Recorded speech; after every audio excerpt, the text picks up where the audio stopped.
All right, so today we're going to read chapter 3 of Hoot. Officer Delinko shielded his eyes against the noon glare. Took you long enough, said Curly, the construction foreman. There was a 4-car pileup north of town, the police officer explained, with injuries.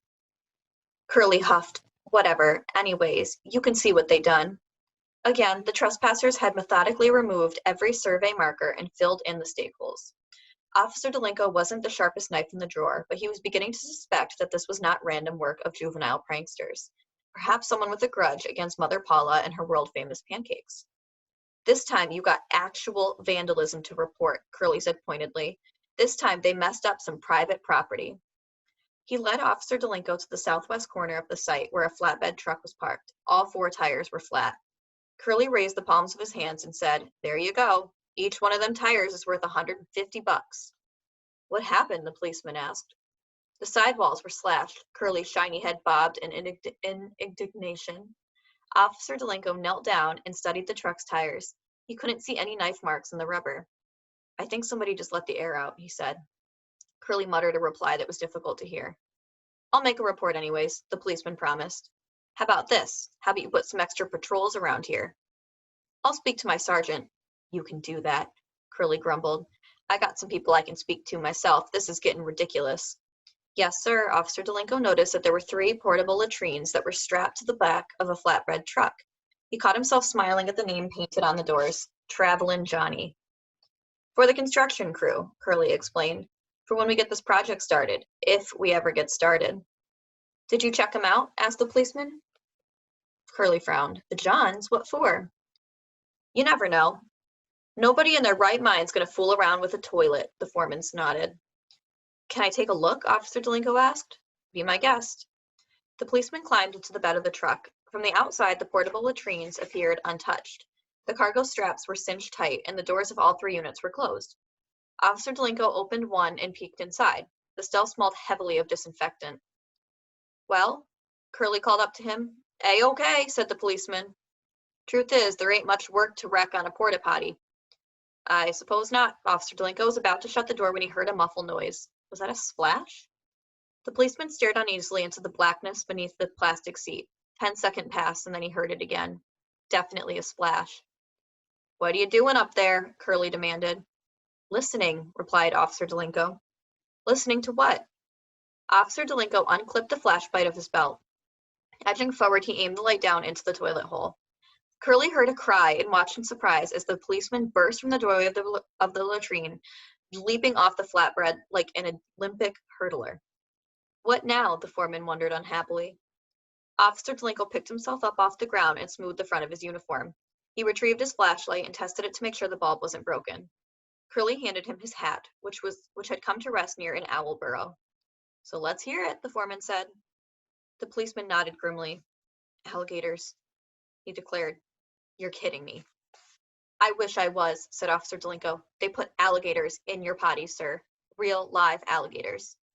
More than one? Yes, sir. Curly was flabbergasted. Are they big gators?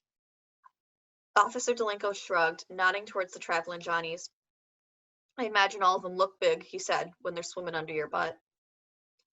Miss Hannapin had notified Roy's father, so he had to come repeat the story when he got home from school, and once more when his father returned from work. Why was this young man choking you? You didn't do something to provoke him, did you? Asked Mr. Eberhart. Roy picks on everybody, said Mrs. Eberhart, but even so, fighting is never the right thing. It wasn't a fight, Roy insisted. I only punched him to make him let me go, and then I got off the bus and ran. And that's when you were struck by the golf ball? His father asked, wincing at the thought. He ran a long, long way, his mother said. Roy sighed. I was scared. He didn't like lying to his parents, but he was too worn out to explain the real reason that he had run so far. Mr. Eberhart examined the bruise over his son's ear. Took a nasty shot here. Maybe Mr. Solomon ought to come and have a look. No, Dad, I'm okay. The paramedics had checked him out at the golf course, and the school nurse at Trace Middle had spent 45 minutes observing him for possible signs of concussion. He seems fine, agreed Roy's mother. The other young man, however, has a broken nose. Oh, Mr. Eberhardt's eyebrows arched. To Roy's surprise, his father didn't seem angry, and while he wasn't exactly beaming at Roy, there was an unmistakable affection, and possibly even pride in his gaze. Roy thought it was a good opportunity to renew his plea for leniency.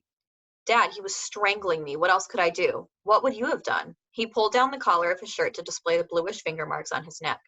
Dr. Eberhardt's expression darkened. Liz, did you see this? He asked Roy's mother, who nodded fretfully. Does the school know what this thug did to you? The vice principal does, Roy piped up. I showed her. What did she do? Suspended me from the bus for 2 weeks, plus I have to write an apology. Well, what happened to the other boy? Was he disciplined too? I don't know, Dad. Because this is assault, Mr. Eberhardt said. You can't choke another person. It's against the law. You mean they could arrest him? Roy didn't want to get Dana Matherson thrown in jail, because then Dana's mean and equally large friends might come after him. Being the new kid in school, Roy didn't need to be making any enemies out of those types of kids.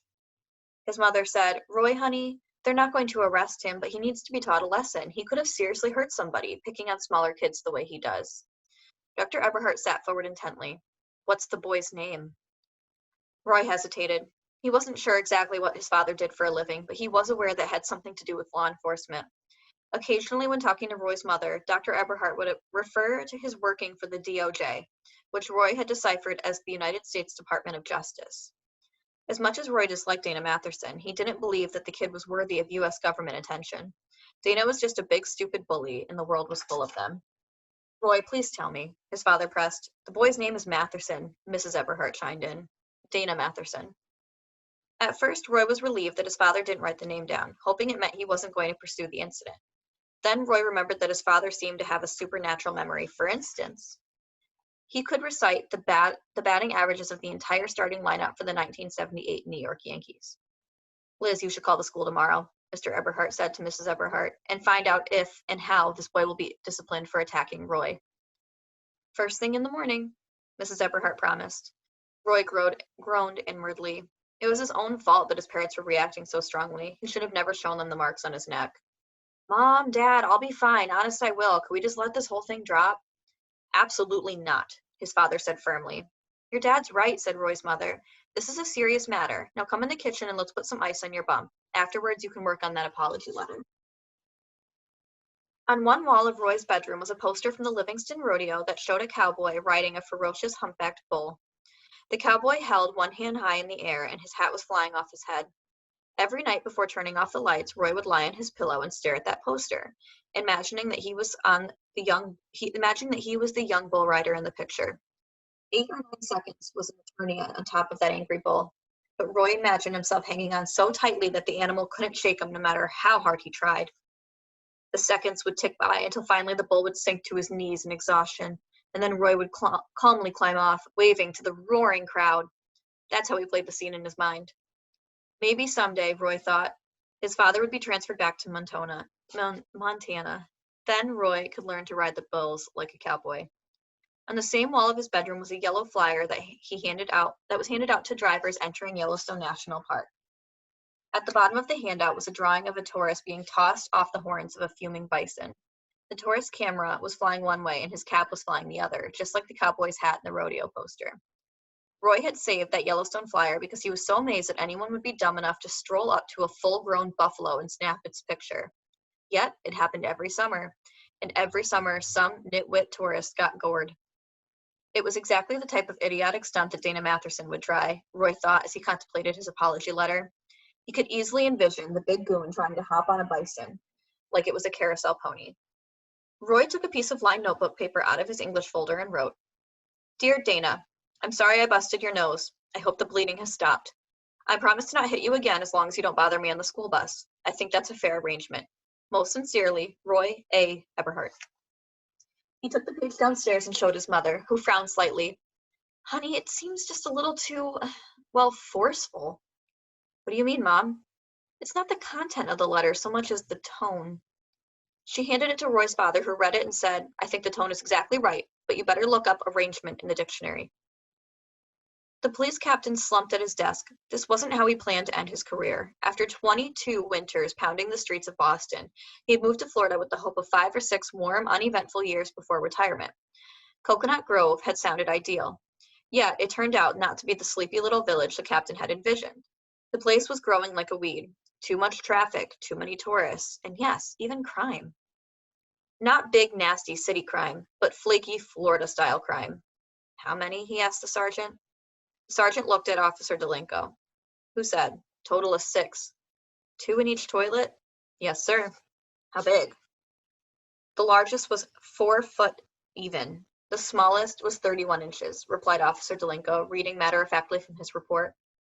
Real alligators? The captain said. That's right, sir. Officer Delinko's sergeant spoke up. They're gone now, Captain, don't worry. A reptile wrangler came and got him out of all the Johns. With a chuckle, he added, the little one almost took the guy's thumb off. The captain said, what's a reptile wrangler? Never mind. Believe it or not, we found him in the yellow pages. Figures, the captain muttered. Normally, an officer of his rank wouldn't get involved in such a silly case, but the company building the Pancake franchise had some clout with local politicians. One of Big Mama's big shots had called the Councilman Grandy, who immediately chewed out the police chief, who quickly sent a word down to the ranks to the captain, who swiftly called for the sergeant, who instantly summoned, last and not least, Officer Delinko. What the heck's going on here? The captain demanded. Why would kids single out this one construction site to vandalize? 2 reasons, said the sergeant. Boredom and convenience. I'll bet you $5 it's 2 of you who live in the neighborhood. The captain eyed Officer Delinko. What do you think?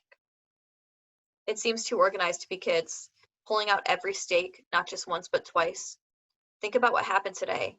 How many kids do you know that could handle a 4-foot gator? Officer Delinko said. Seems awful risky for a practical joke. Delinko is no Sherlock Holmes, thought the police captain, but he's got a point. Well then, let's hear your theory, he said to the patrolman. Yes, sir, here's what I think, Officer Delinko said. I think somebody got it in for Mother Paula. I think it's a kind of revenge deal. Revenge, repeated the captain, somewhat skeptically. That's right, the patrolman said. Maybe it's a rival pancake house. The sergeant shifted uncomfortably in his chair. There are no other pancake houses in Coconut Grove. Okay, said Officer Delinko, rubbing his chin. So maybe like a disgruntled customer? Maybe someone who once had a bad breakfast in Mother Paula's? The sergeant laughed. How can you mess up a flapjack? I agree, the captain said. He'd heard enough. Sergeant, I want you to send a patrol car by the construction site every hour. Yes, sir. Either you catch those vandals or you scare them away. Doesn't matter as long as the chief isn't getting any more phone calls from Councilman Bruce. Clear?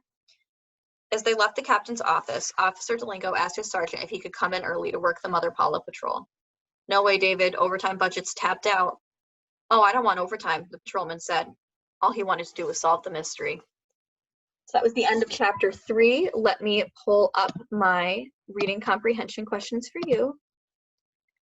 So, question 1. What did Officer Delinko find in the porta potties, or the portable traveling Johnnies? And 2, describe Roy's bedroom walls. He describes a couple of the different posters that he had hung up there. See how many of them you can remember. So thank you for watching this video today. We'll make sure to get chapter 4 uploaded soon. I hope everyone has a great day.